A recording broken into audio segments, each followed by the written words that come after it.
So yun, good day mga paps, mga bossing ng topic natin ngayon. Paano po mag-heavy PMS ng Toyota Camry na 2.4 nung makina niya.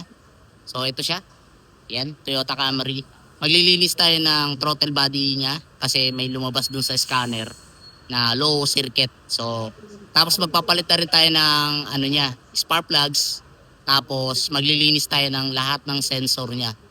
So yun, pakita ko lang mga paps paano ang itsura ng makina niya. So regular customer natin yan dito.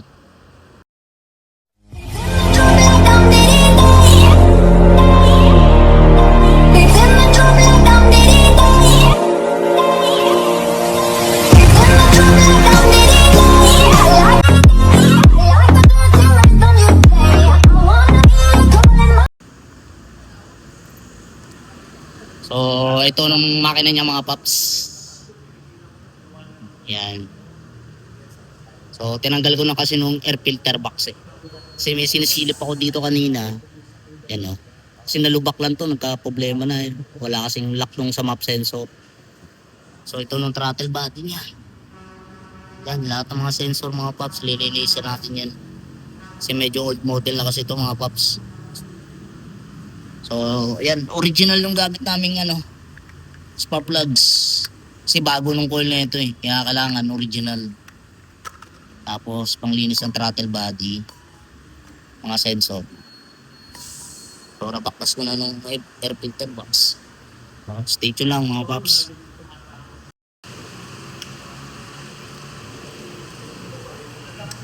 So binabaklas na na chip John Reno spark plugs. Ako naman, ito naman ang binabaklas ko.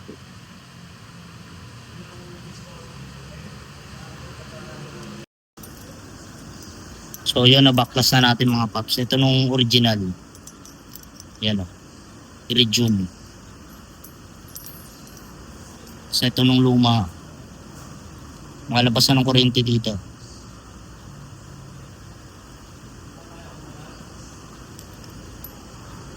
Luma na. So salpak natin tong bago. Imitation kasi ito eh. Hindi yan orig. Ito ng orig.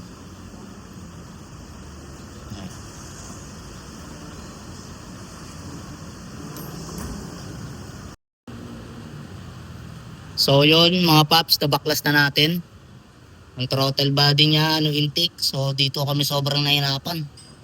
Kailangan mo pong magtanggal ng valve cover gasket. Ito, kailangan mo pong tanggalin para mailabas mo to. Itong intake manifold niya. So nagbawas pa kami ng bigat na ito kasi meron siyang bakal. Ayun na takip. So mabigat siya, dalawa yun. Mahirap pagka ikaw lang mag-isa tanggal. So ito ng throttle body niya, marumi na rin. 2008 model kasi ito na Camry. Tapos force valve, yung BPTI niya, ilinisan din natin. Tapos oxygen sensor, PCB valve kasi naglalangis eh. Linisan natin to PCB valve. Tapos yung mga iba pang sensor dito, to yan, mga kailangan natin linisan. Injectors. Tapos itong camshaft sensor, ayan. Linisan natin yun. I-restore natin ng mga kasi wala na mga lock. So yun ang mga gagawin. So yun. Linisan ko muna mga paps. Tapos pakita ko mamaya pag tapos na kung gano'n na siya kalinis. Yan, naglalangis yan mga paps sa loob. Nagpuputik. Hindi lang masyado makita eh. Puputik. Gawa ng sa PCB valve.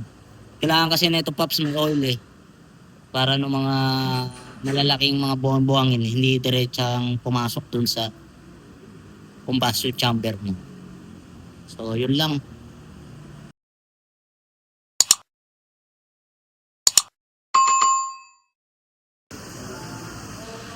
So yun mga paps, nalinis na natin.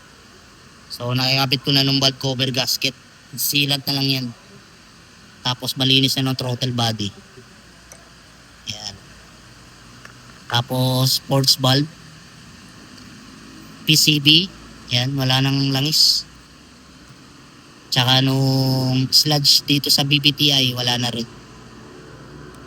Tapos nung alikabok, konting alikabok dito sa map sensor, okay na.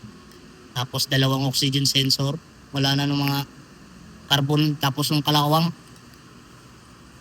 ayan, okay na siya. Tapos tono intake, goods na rin. Sinilad ko na lang ulit. Napunggal na kasi ito eh. Nahirapan din siguro nung huling gumawa. Ang hirap talaga niya talaga itanggalin.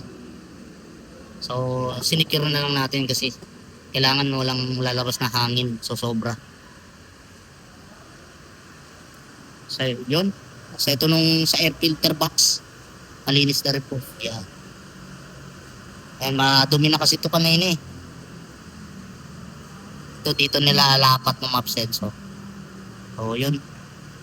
Salpak na lang mga paps.